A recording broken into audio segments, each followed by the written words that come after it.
Hey guys, this is Oliverse, and today we're breaking down my track Get High. Before we get started, I just want to announce that I'm going to be launching a Patreon today.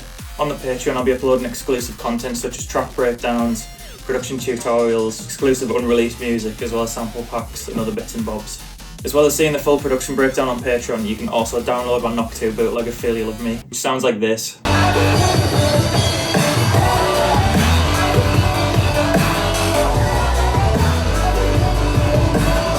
This one's been unreleased until now, but I figured let's give it away on Patreon to kick things off. This is just a snippet of the breakdown from Get High. There's a full 45-minute version up on the Patreon, so if you want to subscribe, the link's in the description below.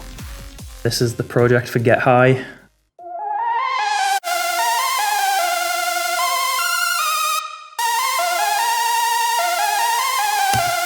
So this is made of a few layers. We've actually got a couple missing.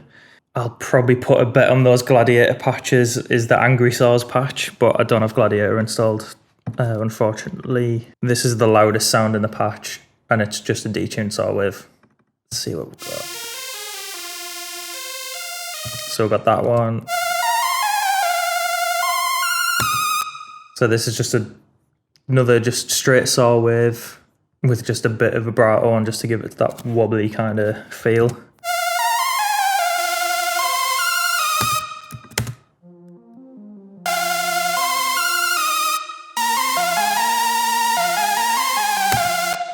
So that's just kind of filling the bottom end out, that low lead synth. And then we've got the super saws.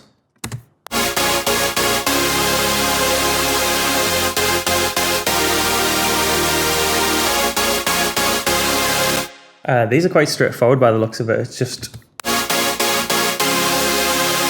and a 2, just a few detuned saw waves. A bit of an orchestral sample on there as well. Let's see what that sounds like.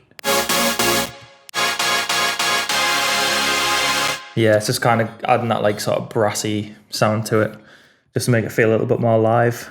And then yeah, it's a bit of EQ, a bit of OTT, gain reduction as well. And then there's this plugin MSED, which is I can load this up. Yeah, when I'm listening to tracks in mono and things aren't quite sitting right, this gives you individual control over the mid signal and the side signal. So this is really good to just rebalance elements. If stuff's too wide or if stuff needs a bit more power in the middle, you can just do it through this. Can't pull up the exact settings, but it was purely just a mix thing. It must just felt a little bit wide. Other layers on here. There's this extra layer that was with Poly 6. It'll just be more detuned saw waves, but we've got this here as well.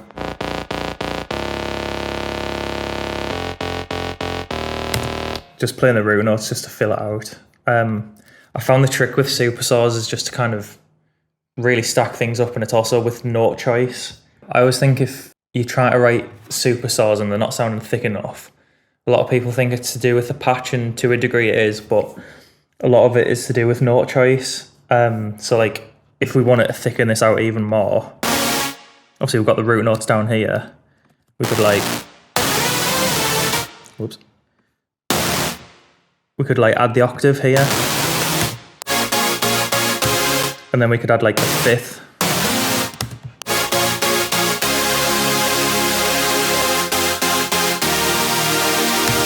See, that's like immediately thickened those out. I probably should have done that in the final one, but that's one thing to look out for super saws, just the chord voicing, because it can really make a difference to how it sits in the mix. But that's probably it for the synths. Let's move on to the bass sounds.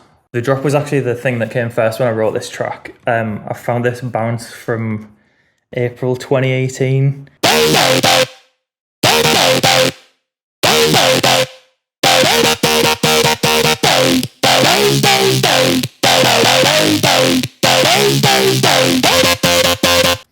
So you can see it kind of tailed off there, and we didn't use any of that in the end, but that was like the core riff idea. So you can hear I've changed the sound design a little bit, but this is what we ended up with.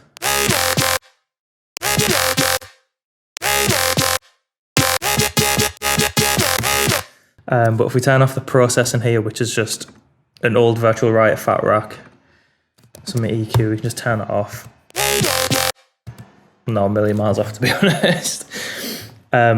So this patch is just so simple. Just this distorted bass wavetable on the lower octave, and then we've got this saw wave, 7 semitones up and an octave up.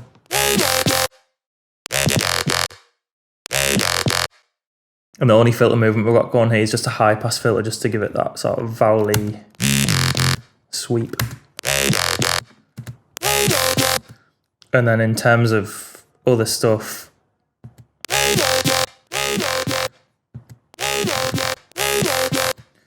so this is something that I do quite a lot. I've got a second filter on there, just on the MG Low 6. If I turn this all the way up, you can hear what it's doing. It's got really, not really high resonance, but quite high resonance. If I turn this all the way up,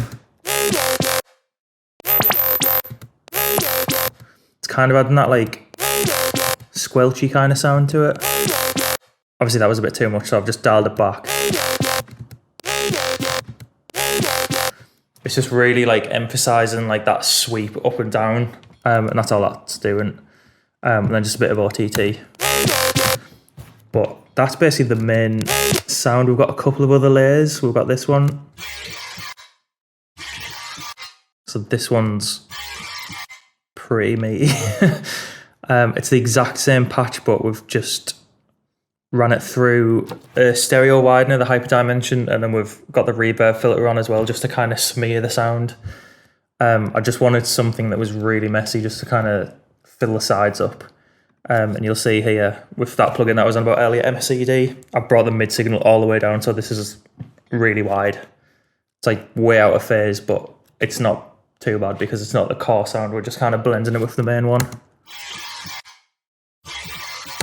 And then together. You don't really hear that in the mix, it's just more just to fill things out. We've also got this layer as well, which is just to fill out the low mids. Similar kind of patch to the first one, really. I was probably just picking wavetables, listening to the other two and just figuring out what was filling out the frequency spectrum the best. So this is what I've landed on. It's got the same LFO curve on it. Filter's like a little bit different, but you can see that MG Low is set almost exactly the same as the previous one. So this is just like a tweaked patch of the other one. It was just to fill out that low end. So if we listen to it without, and then with, just to fill that low end out really.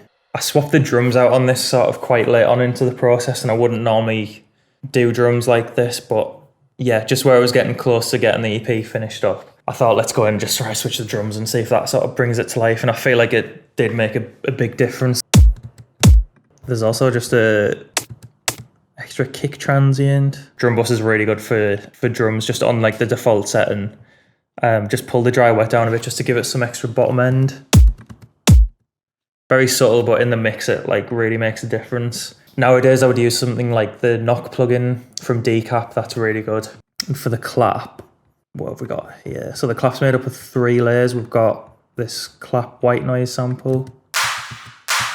It's more of like a roomy kind of sample. And yeah, just got a ozone on there just to widen it. Got this, which is more for like a transient. It's like a machine drum clap. And then just a shot white noise, which is just from Operator. So we've just got a bit of EQ, just tame the top end. Neutron 2 transient shaper. I probably use kilohertz now for transient shaping. Or Spiff is a really good one. Got a saturator just to kind of trim the peaks off and just to really bring that tail out. Quite subtle, but it's just sort of emphasising that tail and just lifting it up. And then we've got a little bit of reverb. And then just a bit more EQ just to fit it into the track. And then in terms of the kick and snare bus, we just run it through a saturator just to sort of squash those 2 elements together, so when they hit together they're hitting really nice. As for the tops, this is quite interesting. Yeah, this is really interesting because we've got no sidechain on these. I would normally sidechain the hats to the kick and snare, sometimes fully, sometimes like sort of half and half, just so that on the kick transient you've got a little bit of overlap of like the hi-hats, because it just makes the top end feel a bit more natural and not so sort of clicky, like you can't hear the top end ducking out as much, because sometimes people are a bit heavy-handed with sidechain, and when the kick hits you can feel the full top end of the track like dip out for a second, and especially if you're listening at lower volumes it sounds like the track cutting in and out. So I try to avoid that just by sort of being careful with a hi-hat sidechain, because I feel like that's where you hear it first, because like when the hats start disappearing. But for this one I've done no sidechain. And that's it for the breakdown. If you want to watch the full thing, which is 45 minutes long, you can subscribe to my Patreon below, just click the link in the description.